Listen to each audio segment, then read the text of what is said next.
Oi, mate, how you doing, mate? You doing swell, mate? That's good, mate, because it's time to complain about Ultimates Online, mate. Roll the clip, mate!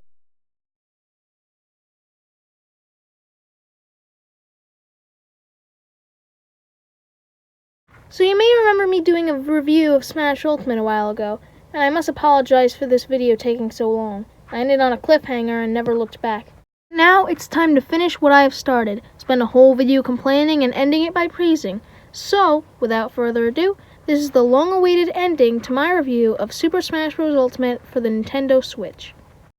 Let's start small and work our way up now that we don't have to cover any history. I'll probably get right to the game in my next review because researching takes way too long. I gotta get to the goods.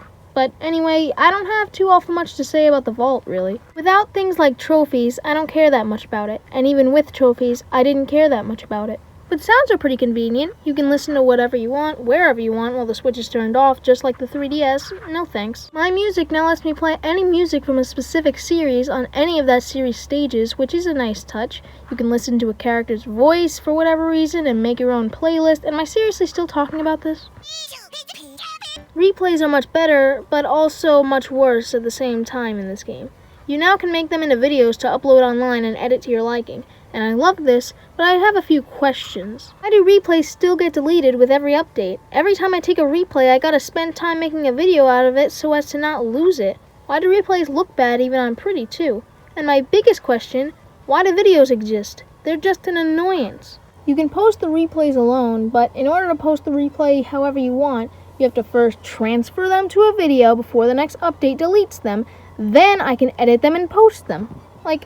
Why can't I just edit and post the replays by themselves? I don't understand why I have to decide what parts of the replay I want to record as a video either, because I can already edit them once they are videos, so what's the point? Plus, doing this doesn't allow you to keep the full replay. What, could they not fit a 5-minute or less long replay into the video section? I just wish I could edit them as replays. Videos just don't make sense to me. Tips. Never heard of them. Presents. Huh? The only gift I ever got was a Pikachu spirit when I started playing Let's Go Pikachu, one that I had already gotten from World of Light. Records still let you check your stats and battle data, but now I can see past opponents to report them or friend request them, which I can already do on the friends section of the Switch anyway, so it doesn't really matter at all. Smash tags are pointless too. All they do is give me a list of the people I've beat online. I don't care if I get gold from them. Gold is so easy to get in this game that I'm swimming in it without even knowing. I'm sure of it. Moving on to challenges, I really think these are one of the most unappreciated parts of the game. The character screens on the sides of the menus are cute enough, but now I get even better ones for doing enjoyable tasks. Whether it's doing 40% or more on one attack with Incineroar to break Mega Man's neck, or playing the game for 20 hours or more to get Ness to stare at me, I'm always enlightened by challenges in this game when my nightmares don't consist of... You can watch mini-movies of Smash Ultimate related stuff, even though you can just look these up on YouTube, but don't do that until the video's over, please. Then there's the shop. I never come here. I just kind of like to laugh at this. There's no characters with charming dialogue like the shops in World of Light. DLC Mii costumes from the last game can now be purchased with barely any gold. It has a Sunday sale that should probably be on Saturday because it's a generally more like day. And everything that can be bought here can be unlocked by playing spirits, challenges, classic mode, etc. But my only big issue is that music is still treated as a collectible. Come on, no one likes having to unlock songs. I should have all the songs available from the start so then I can listen to whatever I want without having to spend gold, play classic mode, or fight any spirits. It's just annoying and it's saddening that this problem persists throughout many of the Smash games, but wasn't fixed here or in any updates of this or the last game. Okay, I'm done. I gotta get out of here before I start crying over no masterpieces. Ladies and gentlemen, boys and girls, put your hands together for ranting about online for a while. Yay. Here we go. Well, let's start small and work our way up, like I said earlier, and mention some positives. Smash tags and taunts? I already said I don't care, but Spectate works as well as it did in the last game. Online tourneys returned recently, and I actually did get to playing them. The events are pretty fun, and the tourneys themselves are handled very well. I like how simple they are in comparison to Smash 4, and I've never experienced any lag on it, surprisingly. Shared content works well outside of replays, and something else I'll toggle later. But other than that, it's pretty fun to use, and people make some pretty funny stuff on there, to be honest. Battle arenas are the best part. They're even better than for Glory. I love being able to customize a playing field online however I want, and playing with friends this way is wonderful. It works beautifully, and again, is much simpler than the online tourneys in Smash 4. Though unfortunately I can't show those because they were taken down about 2 years ago from me recording this. Okay, before I start ranting, I just wanted to be clear that I don't hate Ultimates Online. I think it's just okay because of this, but I don't loathe it or hate it. The other parts of online help to somewhat balance out with the bad parts to make something that ain't terrible overall. But let's just go now. Quick play blows! Let's start with Global Smash Power. When they first showed off GSP, I thought it would be cool to compare my online skills with the rest of the world, rather than my classic mode skills in the last game, but it is a train wreck. Winning battles gives you barely any GSP at all, while losing sets you so far back that the game might as well cut off your thumbs and never let you try to get Elite Smash again. I can't tell you how many times I've won like 5 battles in a row and getting around 7 million GSP, only to lose to a projectile spamming Young Link and lose like 5 million GSP. Oh yeah, let's talk about that. The GSP system is already incredibly flawed, but when you throw annoying people into the mix, that's some pretty crappy stew you got there. People online are annoying as hell. Many of them simply spam, but then there's projectile spammers, campers, platform campers, and people who play with bad rule sets. Some people play with 1 or 2 stocks to try and get Elite Smash faster. Some people play on normal stages with items to peeve you off. Some people play with really short time limits, etc.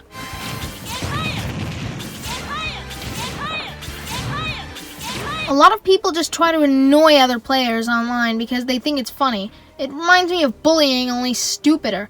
I would much rather be 3-stocked by someone who is comboing me, predicting my moves well, and just actually trying, than lose to someone who just PK fired the whole match on 75M. I know I run the risk of sounding like a whiny little crybaby because I lose to these people frequently, but here's the thing. These people were abundant in the last games online too, but I didn't really care as much as I do now. Sure, they made me mad sometimes, but nowhere near as much now, because what pushes the limit for me is the terrible GSP system, again. Can you see now why it may be incredibly frustrating sometimes? With all these people online beating you in such stupid ways constantly, and the GSP system taking away too much with every loss, playing online becomes so frustrating that I want to throw my controller across the room. You will never have a chance at getting Elite Smash unless you play along with these people. And while yes, trolling is still fun, I feel bad when I come across somebody who wants to play competitively and get Elite Smash without having to deal with a platform camping DK or an item using Joker.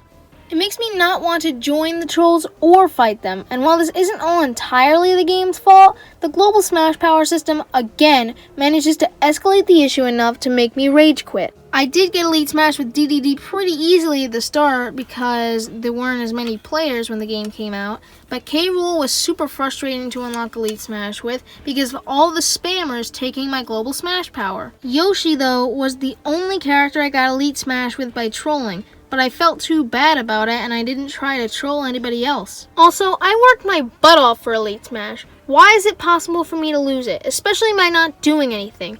I can't tell you how many times I got Elite Smash with King K. Rool and then came back online a couple days later to realize that he doesn't have it anymore. Co-op is okay, but it's usually so laggy that I don't bother with it. Unfortunately, I don't have a second player to demonstrate its performance, so you'll just have to take my word for it. Background matchmaking barely works, and when it does, it takes forever. Is what I would say, but I tried it again recently, and it's actually pretty quick. But when it does take a while, it takes forever. And it doesn't even let you play that many of the modes while you wait, pretty much defeating the purpose of it existing in the first place. Let's finish up shared content. Like I said, it works fine. I like the concept from videos to stages of seeing other people's works, and some of them are pretty funny or impressive. But I don't understand why replays can't be posted to social media. I'm putting this into the shared content section instead of the replay section because there's just no excuse for this. You can't take videos of Ultimate through the Switch, and shared content is available via the Switch Online mobile app in Smash World. So why can't I upload replays directly to YouTube, Facebook, or Twitter anymore? It just doesn't make sense to me. Other than that, shared content's good. I'm not huge into it, but I can see why some people really like it. I just need a break from online at this point. I'm getting annoyed just typing this script. I'm moving on. With that frustration out of the way, it's time for the big ultimate exclusive, spirits. I already described how I thought spirits were way too complicated when they were revealed, but I personally really like spirits. So basically, spirits are the replacement for trophies in this game, which I never really cared about. Oh, okay, trophies could be pretty fun to collect sometimes, but most of the time I didn't care because looking at trophies was cool, but nothing that would take my mind off the main gameplay. I usually don't care very much for the smaller stuff in Smash games, so with trophies not interesting me much in terms of looks or descriptions, all I was really left with were figurines in the game that I got randomly from playing other modes, which is why I never tried hard to collect all the trophies in any of the Smash games. I just didn't like how random it was, and what I got in the end wasn't really worth it. But spirits, on the other hand, had a main focus. You fight a specific battle with specific rules to get a specific spirit. I personally find it much more neat and organized than how trophies made me play a bunch of different modes and pray to Hylia that I would unlock some trophies from it that I didn't already own. Although Brawl's coin shooting minigame was pretty fun. I love all the crazy different challenges that I get put up against, and beating them grants me something that I can actually use. Spirits can be used in battle to power yourself up or to power and level up your amiibo, and it can make things pretty chaotic and fun.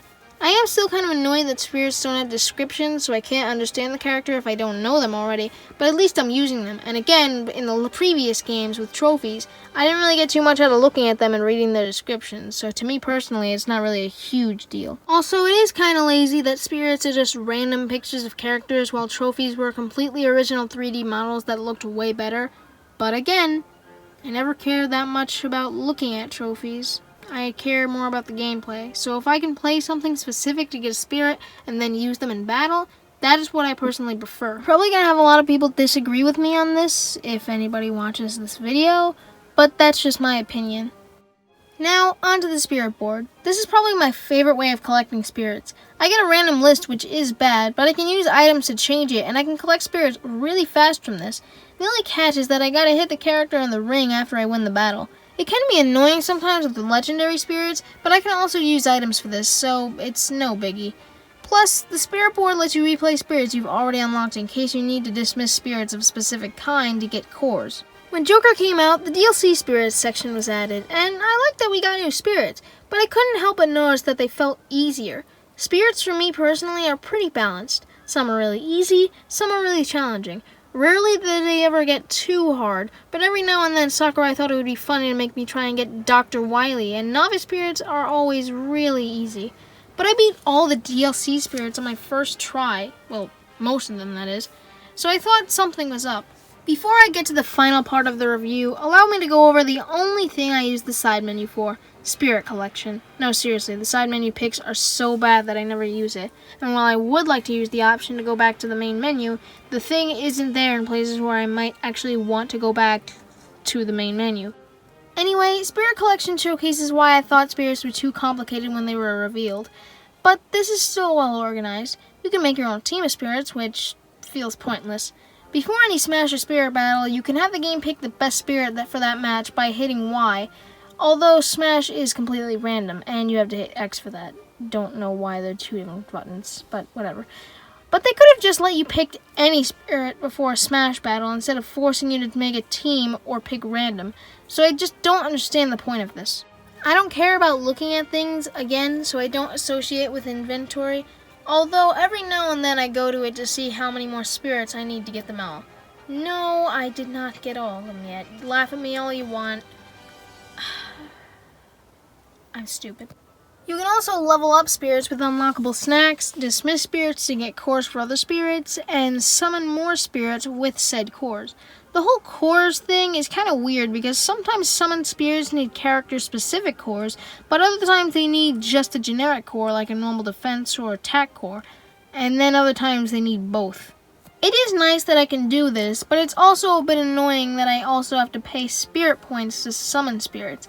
That's like if I traded in a game at a retro gaming store or GameStop for $5 to get another game of the same price, but I had to pay a $3 fee. It just doesn't make sense to me personally. But similar to gold, spirit points are easy to get in large numbers. The only difference is that you have to play specific modes for them, but I never end up playing something like World of Light or Classic mode just for spirit points, so it's fine. You can also go directly to the shops and activities for the spirit collection, which is really handy. It's nice to be able to train my spirits with Doc Lewis without having to go into World of Light every time I want to. Nothing huge, just a minor convenience. With all of that out of the way, it's time for the final part of the review, World of Light. World of Light is the adventure mode of the game that puts Kirby on a map and has him fighting spirits to free his friends from the spell of Galim. It's pretty simple when you get down to it, but I really think that World of Light is just missed potential. There's no real reason to play it when you can unlock spirits through the spirit board. There's very few cutscenes, a detailed but kind of boring layout, no little minigames, no extra spirits exclusive to World of Light, no characters interacting with each other through cutscenes or even speech bubbles, nothing. It just makes World of Light seem pointless. It could have added so much, but all it really is spirit board on a map with some cutscenes and bosses that you can fight in Classic mode, with only one exception. I won't spoil the final boss, but that and some cutscenes aren't enough. Also, why is there no checkpoint system? The layout is so big that I end up finding myself getting lost frequently. It's very annoying that there's just not even a warp star or something that Kirby can fly on. Think like South Park: The Stick of Truth. That game had Timmy flags around the area so that you can go from one place to another really quickly. Why doesn't World of Light have something like that? Like I just said, why not have a warp star that characters can ride on from one place to another? It's simple. It's just too big. Also, I know the map's there, but the map goes away in dungeons, and some of these dungeons are just a huge mess. I cannot navigate them without some sort of map or guide or anything like that. I still played World of Light, and I beat it, but overall, I don't really have a whole lot to say. It's just kind of empty. I was really disappointed by this. I still like spirits overall, but World of Light just is pointless. The only times I go back to the World of Light are to beat a spirit that I missed, or I didn't already get at all, or to fight a really hard spirit that I didn't beat yet, like Dr. Wily with infinite tries and no ring. But even then, I did beat Dr. Wily, so yeah, I'm probably not coming back to that. And so that marks the end of this 2-part Super Smash Bros. Ultimate review.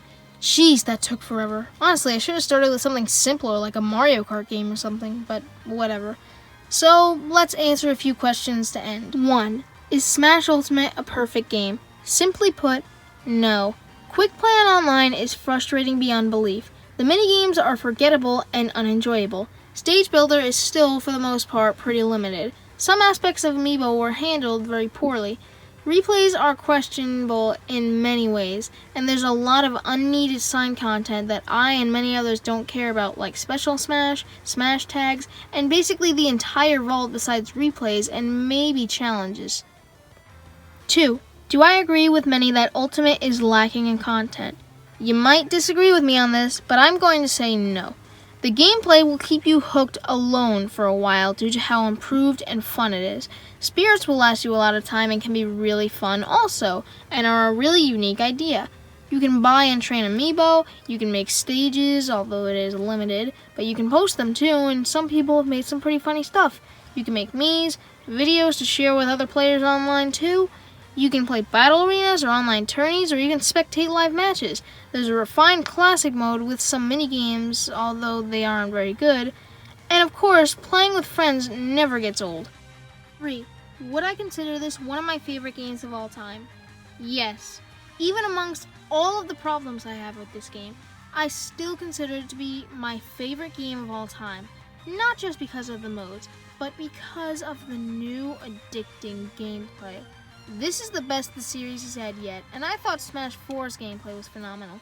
It's really fast for competitive players, but not too complicated for newcomers to understand. There's a huge cast of characters that will only keep growing with DLC, so everyone can easily find the characters that they like best. Things like directional air dodges and parries were added to make things more intense, and the roster is still incredibly balanced even amongst all that. There's no one character to rule them all like the previous games. Every character has at least one good move, too. Maybe except Little Mac. The gameplay here is so amazing that it brings me more joy than any other video game ever has, which is exactly why I consider it to be my #1 favorite game of all time. I love this game. That's that. Thank you all for watching this 2-part special on my favorite game ever, Super Smash Bros. Ultimate on the Nintendo Switch. This was a really fun video to make and made me feel happy that I actually made something of myself rather than recording a TV with an iPad camera. If you liked it, give it a like, and if you didn't like it, please comment down below on how it can improve for next time, or maybe even dislike. This was my first ever review of a game. Of course it's going to have plenty of flaws that I want to avoid for next time. Hope you had a good summer, and once again, thank you all for watching. See you next time!